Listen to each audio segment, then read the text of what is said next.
The haunting call to prayer still echoes in my memory, drifting through the dusty streets of our village in Jordan.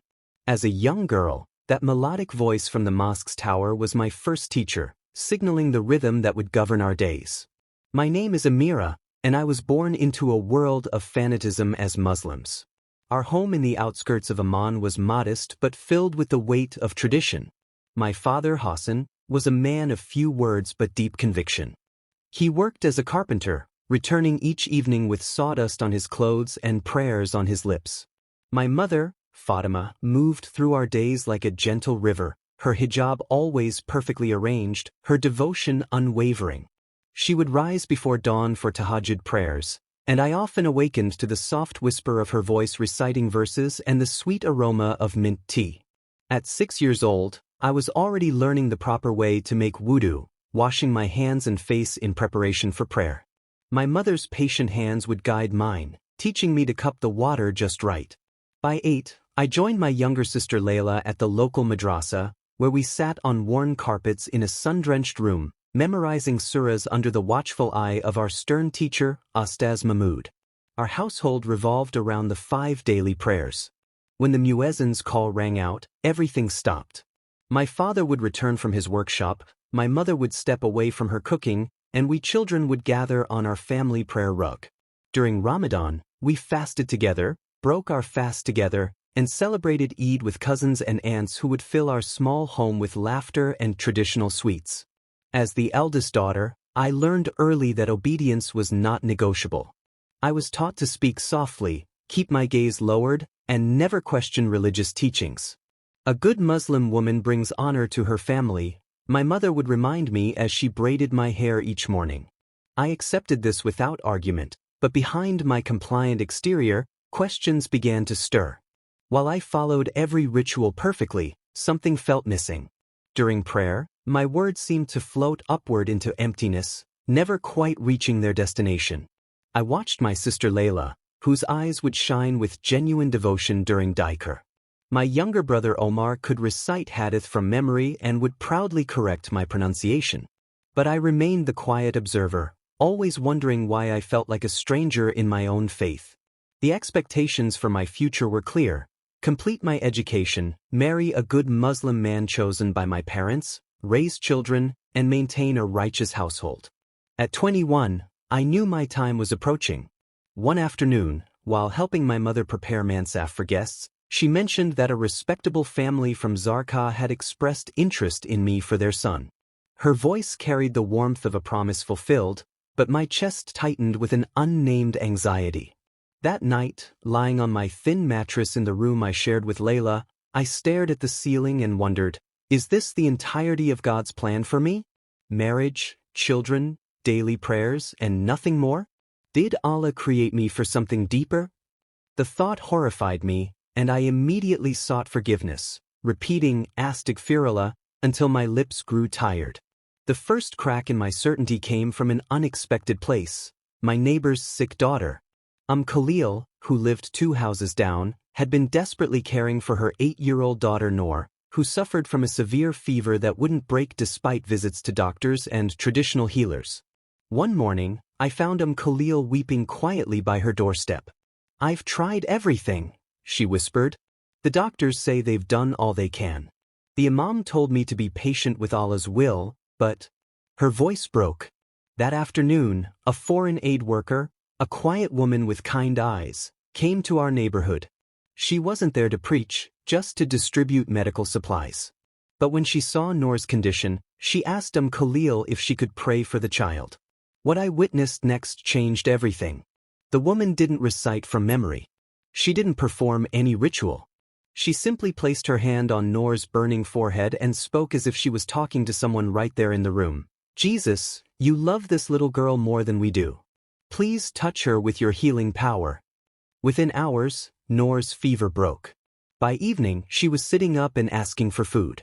The doctors called it miraculous. Khalil called it the hand of God. But I couldn't stop thinking about the way that woman had prayed, so naturally, so personally, as if she truly knew this Jesus she spoke to. In secret moments, I began searching for answers. After my family slept, I would use my brother's old smartphone, brightness dimmed to avoid detection, searching for testimonies from people of various faiths. I wasn't seeking to abandon Islam. I simply wanted to understand why my heart felt so empty despite my faithful observance. The testimonies I found amazed me. Christians, Jews, Buddhists, even former atheists spoke of having personal relationships with God, of feeling His presence, of experiencing peace that surpassed understanding. Their words described exactly what I had been longing for but couldn't name. My searching led me to a small internet cafe in the old city, where I would go under the pretense of researching for school assignments. The owner, Abu Samir, was a secular man who didn't monitor what his customers viewed too closely. It was there, hunched over a flickering computer screen, that I first read the Gospel of Matthew.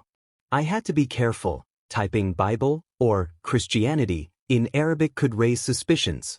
Instead, I searched for Isa al-Masih teachings and found website after website of testimonies that made my heart race. Muslims from Pakistan, Indonesia, Egypt, even Saudi Arabia, all sharing eerily similar stories of encountering Jesus in dreams. One testimony stopped me cold. A woman from Morocco described a dream almost identical to one I'd had weeks earlier, a figure in white calling her by name in a place filled with indescribable light. I had dismissed my dream as mere longing, but reading her words made me realize something supernatural was happening. The most shocking discovery came when I found a hidden Christian chat room where believers from across the Middle East gathered under pseudonyms. For the first time, I wasn't alone with my questions. There was Desert Rose from Saudi Arabia, Olive Branch from Lebanon, and Seeking Truth from Iran. Their stories of secret faith, family rejection, and underground churches both terrified and inspired me. Late one night, I gathered the courage to type my first message. I think Jesus has been calling me, but I'm afraid of what it means. The responses flooded in immediately. "We understand," wrote Desert Rose. "He found me too, sister. You're not alone anymore." One night, after another futile attempt to find satisfaction in my regular prayers, I reached my breaking point. Alone in my room, door locked, everyone else asleep, I collapsed to my knees, not on my prayer rug, but on the cold floor. Through tears, I whispered a prayer unlike any I had ever uttered. "God, if you truly see me, please reveal who you really are. I don't care what it costs me. I just want truth. I'm exhausted from pretending to feel what I don't feel. Please don't abandon me in this emptiness." That night, I cried myself to sleep, having no idea that my desperate prayer would soon be answered in the most extraordinary way. The dream came 3 nights later. I found myself standing in an endless meadow under a sky that glowed with living light, not sunlight, but something far more beautiful and alive. The peace in that place was tangible, washing over me like warm water. Then I saw him. A man in brilliant white robes approached me, his garments seeming to emit light from within. Though I couldn't make out every feature of his face, his presence was so overwhelming that I could barely stand. This wasn't the look of judgment I expected, but of complete knowledge and perfect love. He walked slowly toward me and extended his hand. Without him saying a word, I somehow knew this was Jesus. Not the distant prophet I had learned about, but someone alive, present, and intimately acquainted with every corner of my heart. "You are not forgotten," he said gently. "I have always known you. I have always loved you." Those simple words shattered every wall I had built around my heart. I wept in that dream with a depth of emotion I had never experienced, but these were tears of release, not sorrow. When I awoke, my pillow was soaked, but my heart felt lighter than air. The following morning, as the far call echoed across our neighborhood, I sat motionless on my bed, knowing everything had changed. I was no longer reaching into darkness, hoping someone might reach back. Someone had already found me. I began reading the Bible in secret, starting with the Gospel of John. The words, "In the beginning was the Word, and the Word was with God, and the Word was God," made my heart race with recognition. This was about the man I had seen in my dream. The more I read, the more I understood. When I reached the crucifixion accounts, I wept for the suffering Jesus endured. But when I read about his resurrection, everything clicked into place. This wasn't just history or mythology, This was truth, living and eternal. One night, with trembling lips, I whispered words I never thought I would say. Jesus, I believe you died for me. I believe you rose again. I believe you are Lord. A profound peace settled over me, not the fragile peace I had chased through religious performance, but something solid and unshakable. For the first time in my life, I wasn't trying to earn God's approval, I was simply receiving His love. My transformation was subtle but unmistakable. I still helped with household duties and attended family prayers when expected, but inside, everything was different. I found joy in simple moments, patience with difficult people, and a growing boldness in my spirit. But the confrontation that changed everything didn't come from my parents. It came from my brother Omar. He had grown suspicious of my behavior and decided to investigate. One evening, as I returned from the internet cafe, I found him waiting in our shared courtyard, my hidden Bible in his hands. "What is this?" he demanded, his voice shaking with anger and hurt. The small Arabic Bible, which I had managed to obtain from a contact in the online chat room, looked almost sinful in the fading sunlight. I stood frozen, my heart hammering against my ribs. There was no explanation that wouldn't destroy everything. "Omar, please." "Are you a kafir now?" he interrupted, using the word that cut like a knife. "Have you abandoned Islam for this lie?" The pain in his voice broke my heart. Omar had always looked up to me, his older sister who helped him with homework and covered for him when he made mistakes. Now I saw betrayal and confusion in his 18-year-old eyes. "I haven't abandoned truth," I whispered. "I've found it." That night, Omar told our parents everything.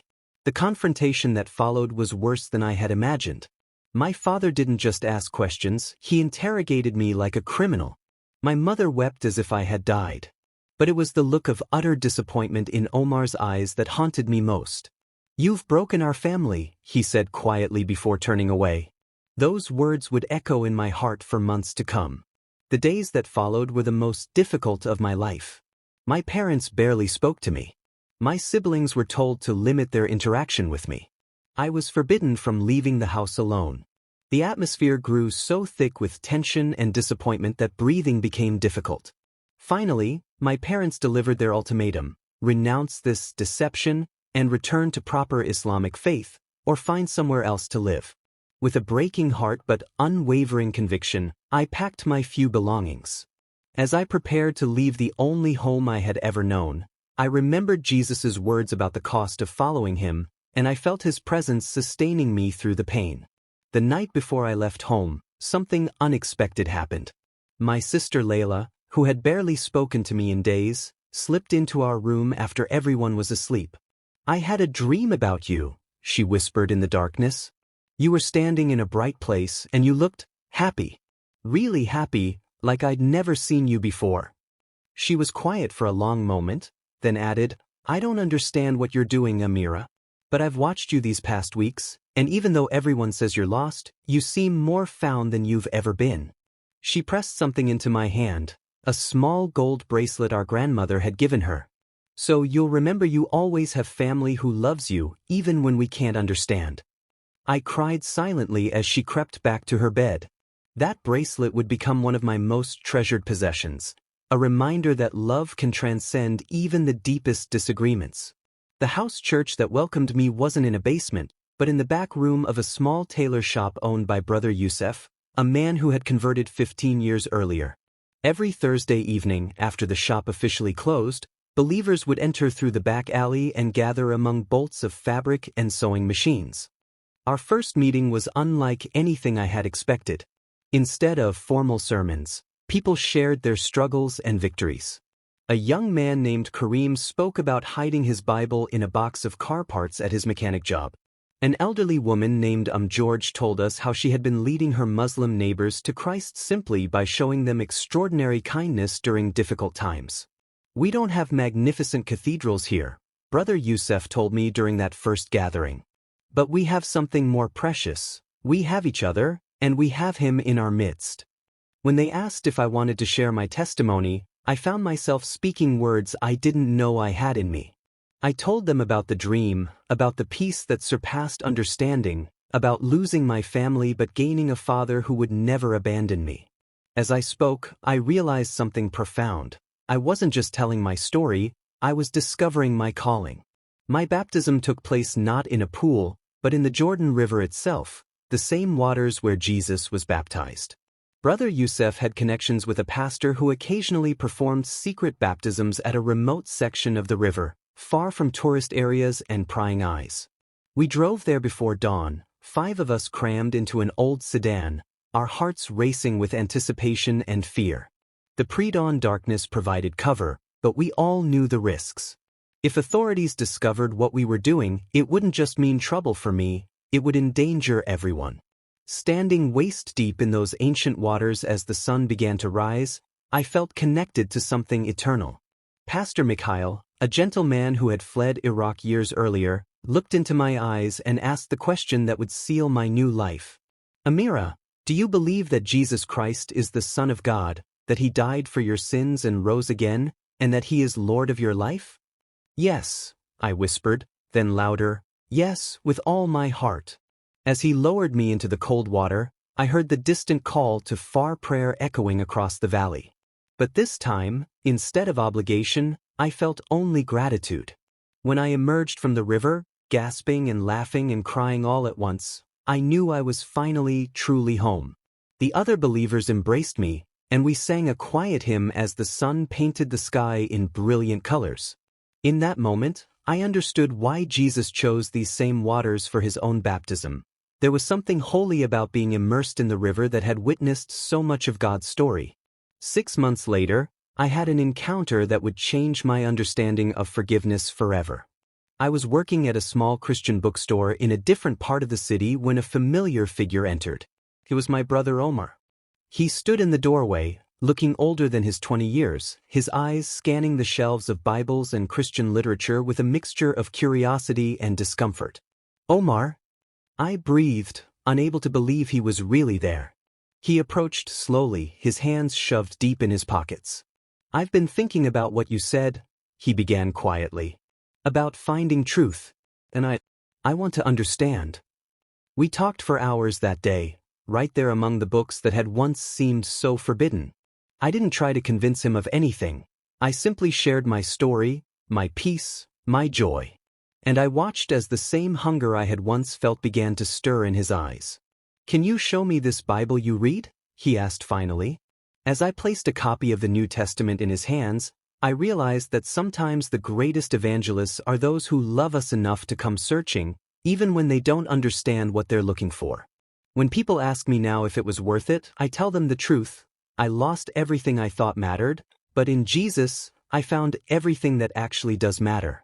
If you're reading this and your heart is stirring, know that you are not alone. Jesus sees you in your questions and confusion. He understands your fear and your longing for truth. The same love that found me in a small room in Jordan can find you wherever you are. Maybe you've had dreams. Maybe you felt drawn to learn about Jesus. Maybe His name stirs something unexplainable in your heart. That's not coincidence, that's Him calling you home. I want to share 2 verses that have become anchors for my soul.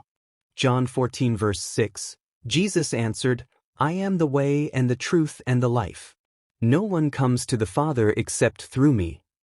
Romans 8 verses 38 to 39, for I am convinced that neither death nor life, neither angels nor demons, neither the present nor the future, nor any powers, neither height nor depth, nor anything else in all creation, will be able to separate us from the love of God that is in Christ Jesus our Lord. This story isn't just about changing religions. It's about finding truth, experiencing unconditional love, and discovering the person you were created to be. From fear to freedom, from emptiness to abundance, from being lost to being found forever. If this testimony has touched your heart, please pray, for me, for others like me who are secretly searching, and for yourself if you feel God stirring your spirit. And remember, if Jesus could reach me in the hidden corners of Jordan, He can reach you anywhere. You are not beyond His love. You are not forgotten. He is calling you too.